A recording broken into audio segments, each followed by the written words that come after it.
Hi guys, how are you doing? This is Sebastian from TechCentury and welcome to this unique video. Now, when I went through all of my camera stuff today, I thought this is a great idea to show you all the cameras that I'm currently using and to kind of give you an overview over each of these cameras, what they're good for, if I can recommend them, and so on. So we'll start from left to right, from your perspective. So first off, right here we have a Toshiba camcorder. Now this is a fairly cheap camcorder. I think I actually picked this up for around 35 years refurbished from eBay Germany. And this is the Camileo P100. So I actually only used this camcorder maybe like 4 to 5 times to record vlogs. But for this, the camera is quite nice, especially because it's so inexpensive. It records full HD, 2 SD cards, and it also has, of course, a flip around display that you can see right here, so you can record yourself like that. The only thing I don't like about this camera is the fact that it actually has a very narrow angle, or narrow lens I should rather say. So you have to hold the camera quite far away from your face, kind of like this, to get everything in frame. So that's not too great. And even now I only have my face and nothing else here on the frame. So, you know, for 40 years or 35, you certainly can't complain, and it's good to have this backup camera. And there was actually even like a camera bag included. So for 35 to 40 years, there's probably not a better full HD camera that you can purchase here for YouTube. So moving on, we'll get to my GoPro Hero 4 Black with the LCD touch backpack here on the back. So this camera is capable of recording 4K and also has the LCD display, as well as also, of course, Wi-Fi built in, so that you can control it with your smartphone. I haven't used the GoPro too much yet, so I can't really give you a complete verdict, but a friend of mine has the Hero 4 Silver and he always takes it with him on vacation and he's just very happy with it. So I'm sure that the Hero 4 Black will be quite amazing. And my big plan is to use this while I'm jet skiing, I don't know, going to Turkey on vacation at the beach. So this is why I purchased this camera. Unfortunately, I didn't have the right chance to use it too much yet. But especially if you're looking into action cameras, there's probably nothing better to get. But of course, with a price of around 400 euros or 400 US dollars, plus the LCD touch backpack, which is I think another 80 or to $100, it's quite expensive. But therefore, at least it's also waterproof in this case, and this is in the box, so that's also great to see.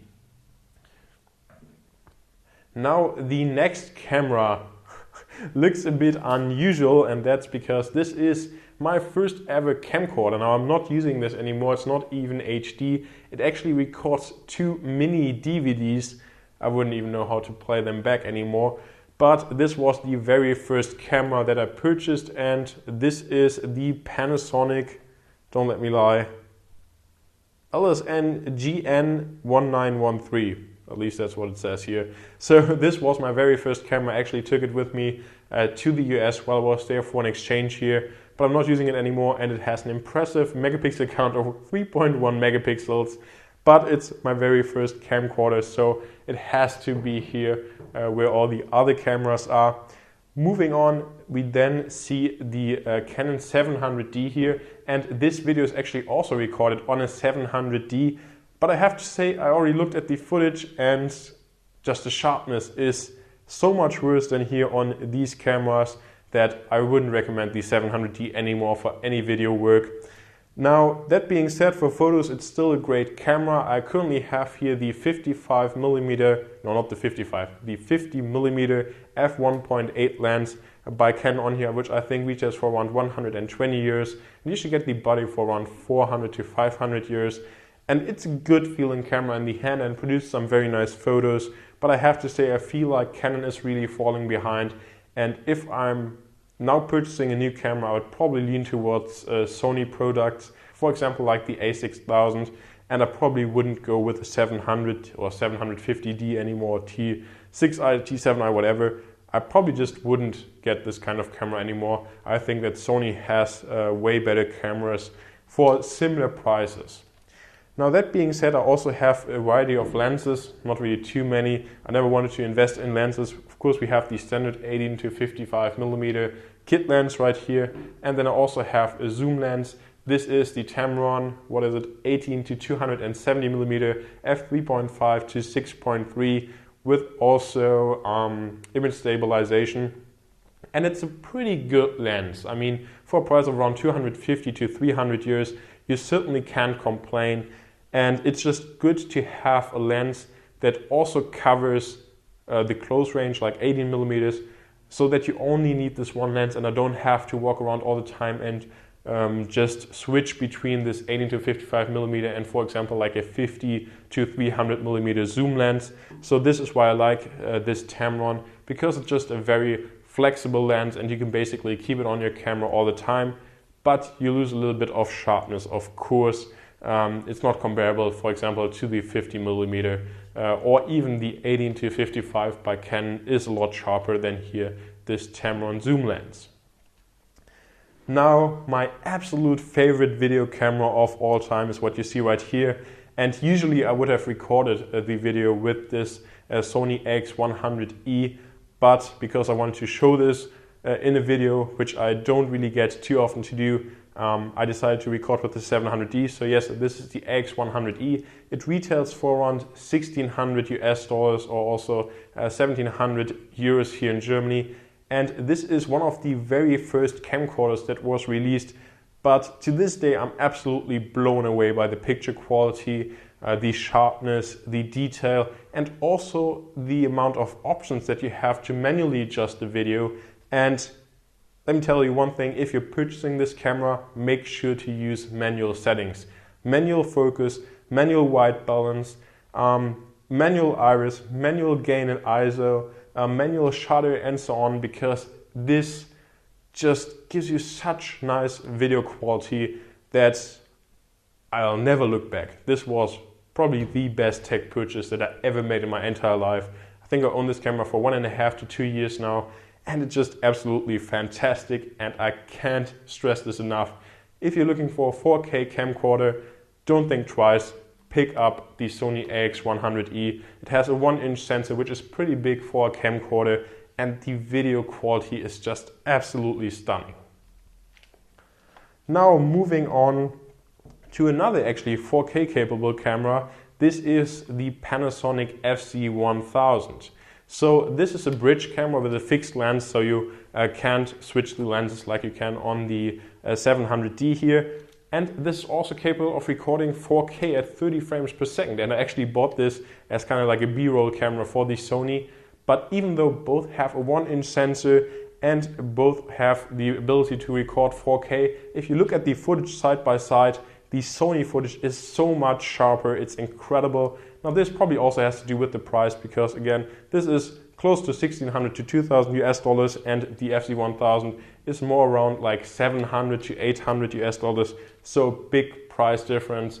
But if you're looking for a good all-around camera with decent photo quality and decent 4K video quality, then this is a great camera to get. It has a 25 to 400mm lens. So it's not the best camera to record yourself, because 25mm is quite narrow, but it's the same as with the Tamron right here. It's that you just have one universal lens that you can use, I don't know, to shoot landscapes, to make portraits, and so on, to zoom in on subjects, and that you don't need to switch anything. Obviously you can't on the FZ-1000, but that's the general idea here of a bridge camera. And the picture sharpness is kind of the same deal as here with the Tamron.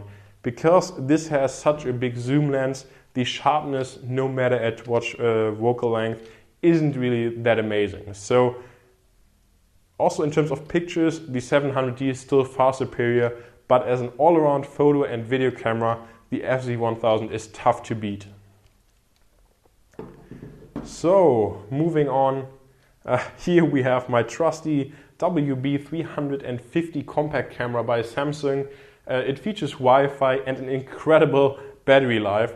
I didn't use this camera forever, I think probably like 3, 4, 5 months, and it's still turning on, so that's absolutely crazy. It has a 16 megapixel sensor, also a small zoom lens right here, with 4.1 to 86 millimeters, and for a price of around $100 to $120 and euros. It's a good camera to get, but nothing to brag really about. It's good and for the price decent, but smartphone cameras have become so great that I probably wouldn't pick up a compact camera like this anymore, except if it's maybe the Sony AX100 series, because they are really supposed to be absolutely amazing. So the 700D is flashing. I hope that it doesn't stop recording. But here we have the Legria Mini X, or also Vixia Mini X by Canon, a €400 camcorder that's capable of recording full HD at 25 frames per second. And this has some really nice big stereo microphones right here. And this is perfect for vlog recording, and I'll be using this more in the near future. Again, I just unboxed it yesterday, so I can't say too much about the video quality, but the first impressions are great. And I think it's a very nice and unique camera for the price, also with a flip around display. Now, last but not least, I think a camera that you haven't seen here on the channel before. This is another action cam. This is the Wecam by Xiaomi, the smartphone manufacturer. And this has Wi-Fi built in, full HD at 60 frames per second, and it retails, I think, for around like 60 to 80 euros. So it's kind of like the GoPro. It's actually even smaller, but this retails for like 70 euros and the GoPro here for 400. So a big price difference. And you can also control this via your smartphone, so that's certainly great. And honestly, for a price of around 80 euros, there's probably no better action camera that you could pick up. And so this wraps up my overview of all the cameras that I currently have in my arsenal. Again, this was recorded on the 700D. Thank you very much for watching. Let me know what your favorite camera out of all these is, or what your favorite camera in general is. I'm looking forward to what you guys have to say. See you next time.